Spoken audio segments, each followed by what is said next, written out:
RCF.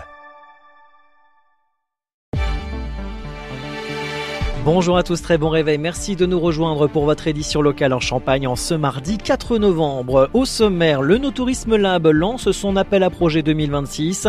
Objectif, repérer et accompagner de nouveaux porteurs d'idées innovantes dans le domaine de l'œnotourisme partout en France.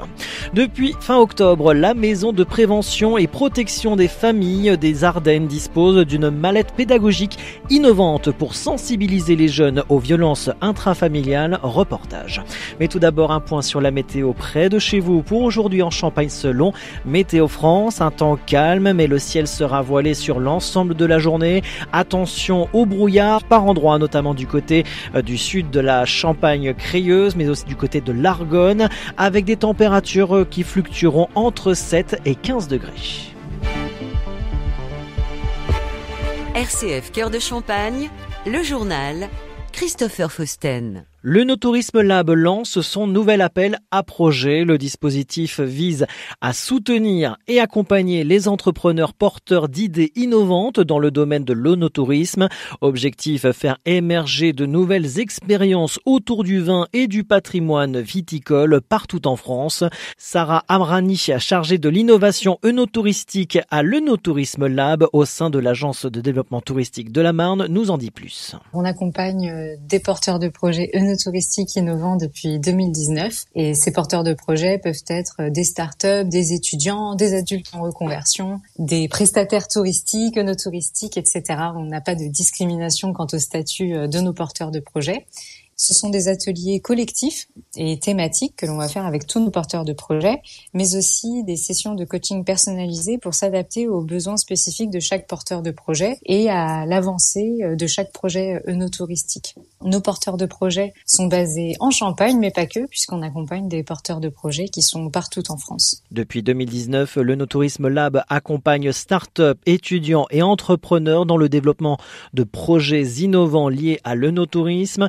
Et selon Sarah Amrani, les retours sont très positifs. On accompagne nos porteurs de projets de la création à la commercialisation de leur offre. Et puis pour parler concrètement d'événements, Vignoble en Seine, et on a plusieurs de nos porteurs de projets qui étaient présents sur le terrain pour animer des sessions dans le Beaujolais, en Champagne également, autour d'un dîner, autour d'une dégustation particulière, autour d'une dégustation avec du chant, de la gastronomie, enfin tous les et aussi de la sophrologie. Disons que nos porteurs de projets sont innovants et puis on suit petit à petit, ils deviennent nos alumni au fil des ans et on garde cette communauté d'alumni en contact en fait pour suivre leurs évolutions. Depuis sa création, 67 projets ont été soutenus. Tous les détails pour candidater sont sur le site officiel, rubrique appel à projet.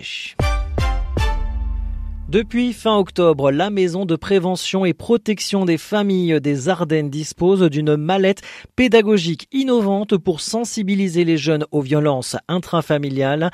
Mallette remise officiellement par le préfet des Ardennes, Christian Chassaigne.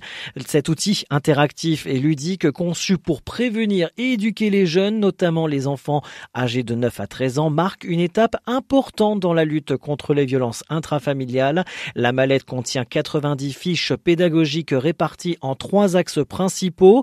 Dans la rue, concernant les situations rencontrées dans la rue, à l'école, concernant les enjeux de l'école et de l'institution, et à la maison, concernant les ressources disponibles pour les enfants confrontés à des parents défaillants ou à des violences. Elle inclut également un ordinateur et des vidéos de mise en situation offrant une approche interactive pour aborder des sujets sensibles comme le harcèlement, les addictions ou encore les violences intrafamiliales. Les précisions du major Lise Scandella à la tête de cette structure. En fait, cette mallette, elle présente 90 fiches pédagogiques, les situations que les 9-13 ans peuvent rencontrer dans la rue, les situations quotidiennes en fait.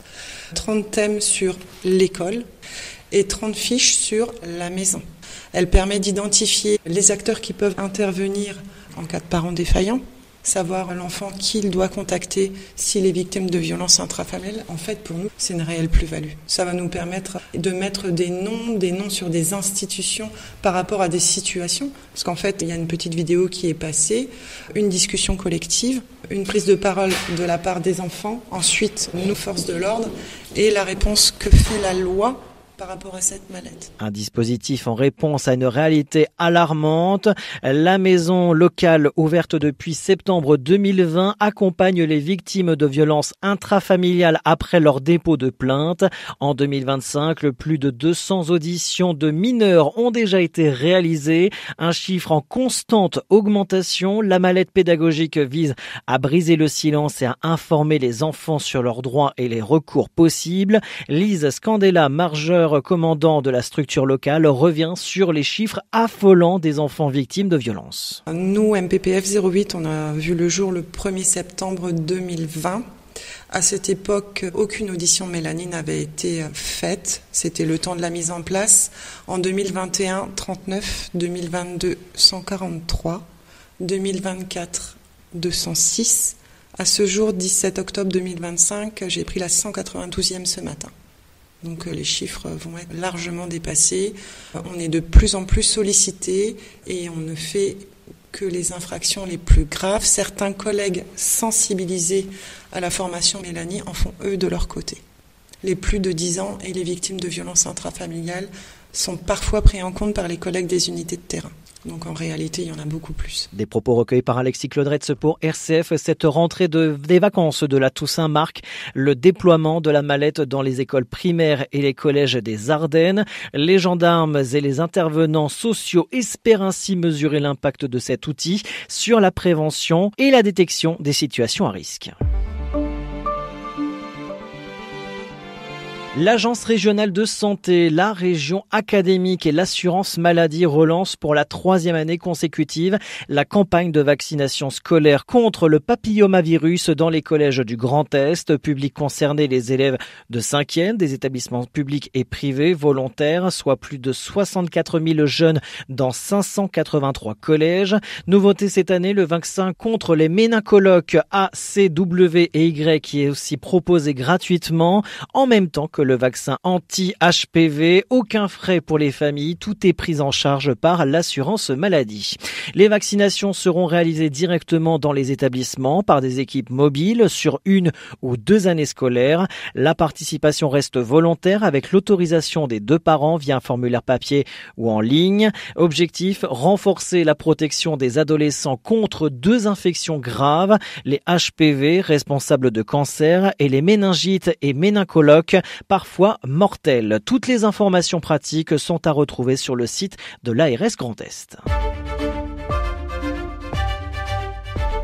Dans le reste de l'actualité, les 6 et 7 novembre, la base aérienne 113, commandant Antoine de Saint-Exupéry de Saint-Dizier accueillera Airnuc 2025, un exercice national de sécurité nucléaire organisé conjointement par la préfecture de la Haute-Marne, l'autorité de sûreté nucléaire de défense et l'armée de l'air et de l'espace. Cet exercice vise à tester les plans de secours en cas d'accident nucléaire pouvant affecter les zones alentours.